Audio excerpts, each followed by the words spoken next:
Terima kasih pemirsa, Anda masih bersama kami dalam Kominfo Newsroom.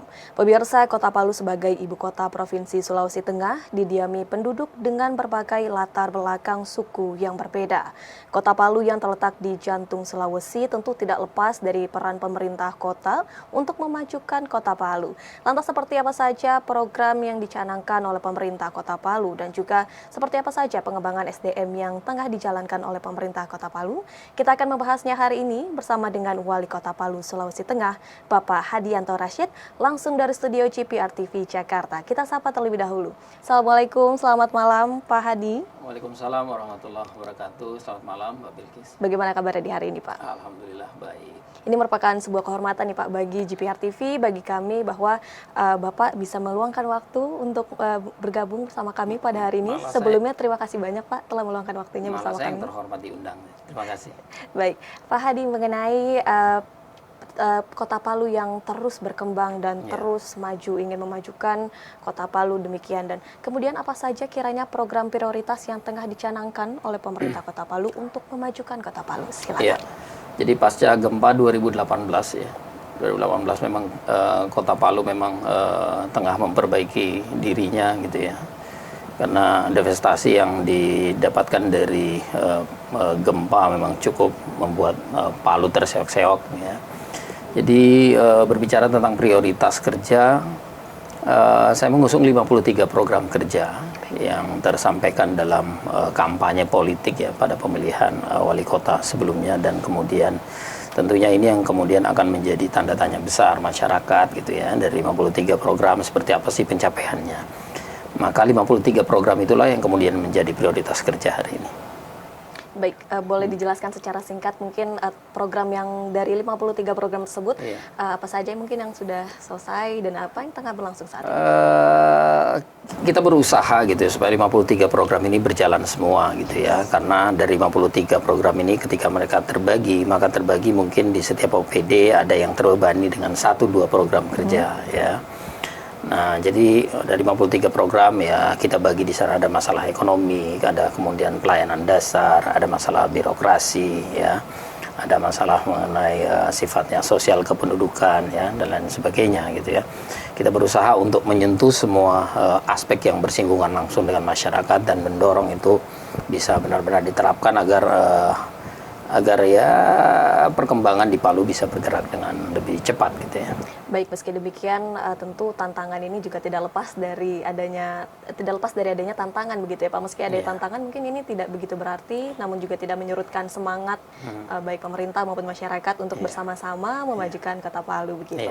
Kemudian terkait dengan kebersihan dari Kota Palu sendiri. Pada tahun 2019 silam, dalam ajang penilaian Adipura, Kota Palu ini berada di dalam salah satu urutan kota terjorok ya.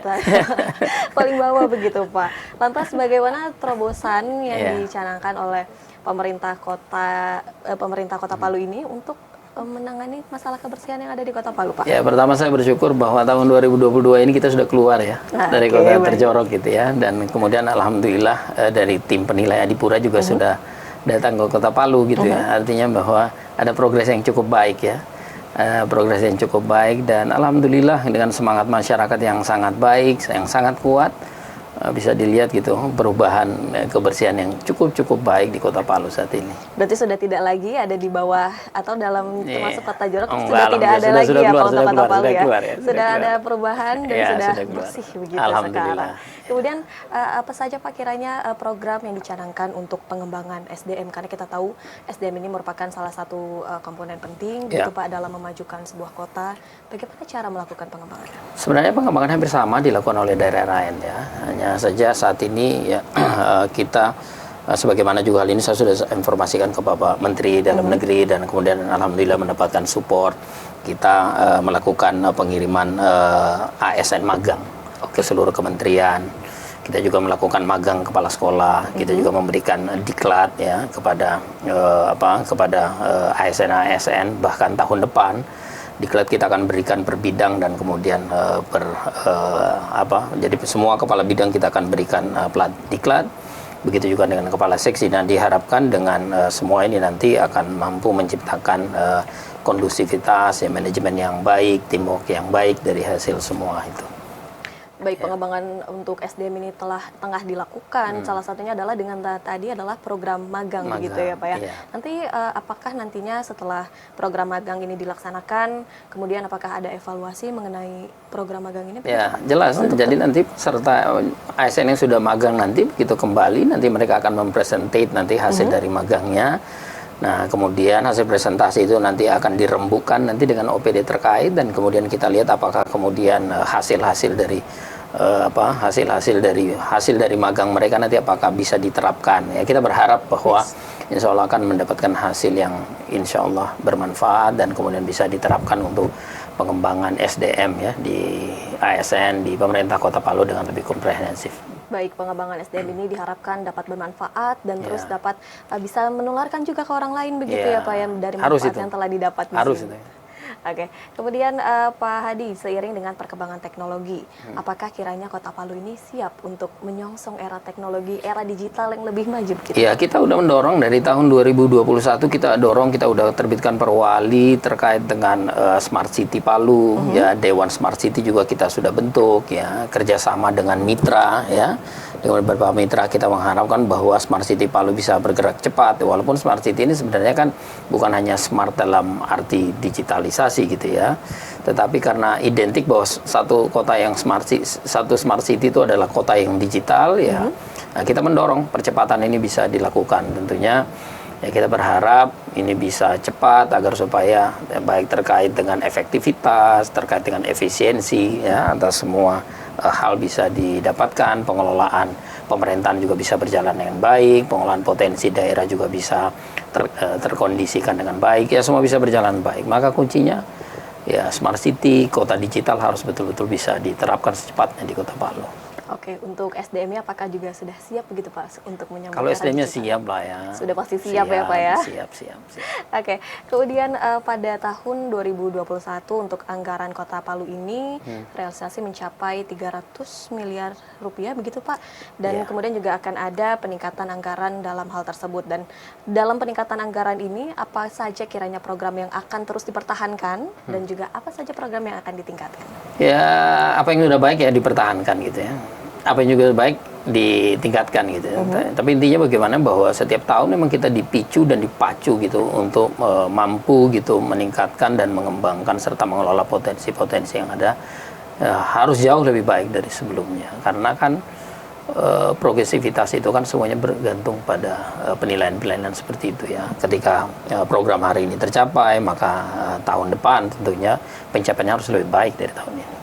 Baik, pencapaian-pencapaian ini akan terus dilakukan begitu ya Pak ya. Dan tadi Bapak sempat menyinggung mengenai potensi gitu. Boleh dijelaskan kepada pemirsa Pak, potensi mungkin dari pariwisata yang ada di Kota Palu atau potensi lainnya yang dapat menarik minat masyarakat untuk datang ke Kota Palu? Ya, Palu itu cukup unik gitu ya, karena berada dalam ruang 5 dimensi. Palu punya teluk, Palu punya laut, Palu punya gunung, punya bukit, punya sungai gitu ya. Dan itu membuat Palu menjadi kota yang sungguh indah sesungguhnya.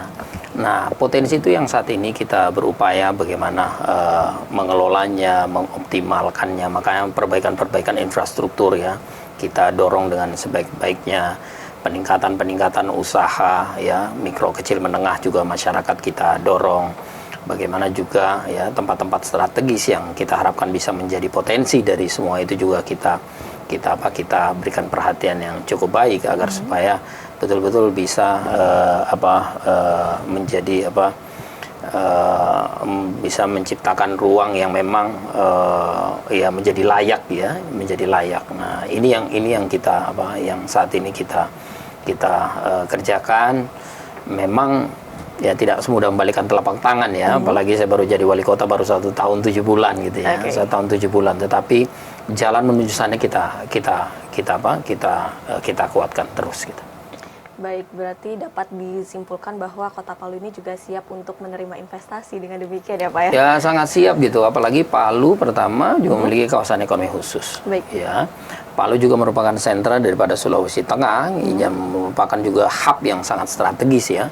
Ya, karena Sulawesi Tengah ada Morowali ya, dengan tambang nikelnya ya, maka Palu diharapkan bisa menjadi hub daripada semua potensi itu agar supaya ya ya ya bisa menghasilkan baik lah ya. Baik, terakhir nih Pak Hadi Iya. mengenai layanan pengaduan masyarakat. Mungkin dari masyarakat Kota Palu banyak yang ingin memberikan kritik atau saran, ini kemana masyarakat bisa mengadu? Pertama, kita menyiapkan website lapor aduan wali kota. Gitu. Jadi semua aduan masyarakat yang masuk dalam web lapor wali kota itu kita langsung tindak lanjuti. Ya, bukan hanya itu saja, kita juga menyiapkan ruang setiap hari Jumat untuk bertemu dengan komunitas yang berada di Kota Palu. Nah, bukan itu saja, saya setiap jam 5:30 pagi sudah menerima gitu aduan masyarakat langsung ke rumah setiap hari. Oke. Mulai jam 5:30 pagi sampai jam 7. Setiap 5:30 pagi sampai jam 7. Tidak perlu janjian. Silakan siapapun boleh datang. Baik. Nah, jadi ruang ini yang kita berikan gitu agar mampu dan bisa dimanfaatkan sebaik-baiknya oleh masyarakat untuk menyampaikan aduan-aduan mereka. Baik, sehingga ini masyarakat dapat melaporkan langsung begitu ya Iya. Pak, baik melalui website resmi dari Kota Palu ataupun bisa langsung. Betul. Dan aduan yang masuk dalam website lapor wali Kota Palu di setiap hari Jumat saya Baik. live ke masyarakat, saya bacakan aduan-aduan yang belum tertangani dan ya kita usahakan untuk menangani secepatnya. Baik, diusahakan terus dilakukan rembuk masyarakat begitu Iya. ya Pak, untuk mendengarkan aspirasi masyarakat, kemudian juga kritik saran dari Iya. masyarakat begitu, demi kemajuan Kota Palu. Ya, kedepannya. demi kemajuan Indonesia. Demi kemajuan Indonesia. Amin. Baik, terima kasih banyak Pak Hadianto Rashid Makasih selaku banyak, Wali Mbak Kota Palu Bilkis. telah meluangkan Makasih. waktu bersama Terima kami kasih. dalam tema inovasi Pemkot Palu percepat pembangunan daerah. Sekali lagi terima kasih Terima banyak kasih, Mbak Pak Bilkis. atas waktunya. Salam sehat selalu. Sehat selalu. Sehat Waalaikumsalam. Selamat malam, Mbak Selamat Bilkis. malam Pak Rashid. Ya, pemirsa, kami akan kembali dengan informasi lainnya. Tetaplah bersama kami dalam Kominfo Newsroom.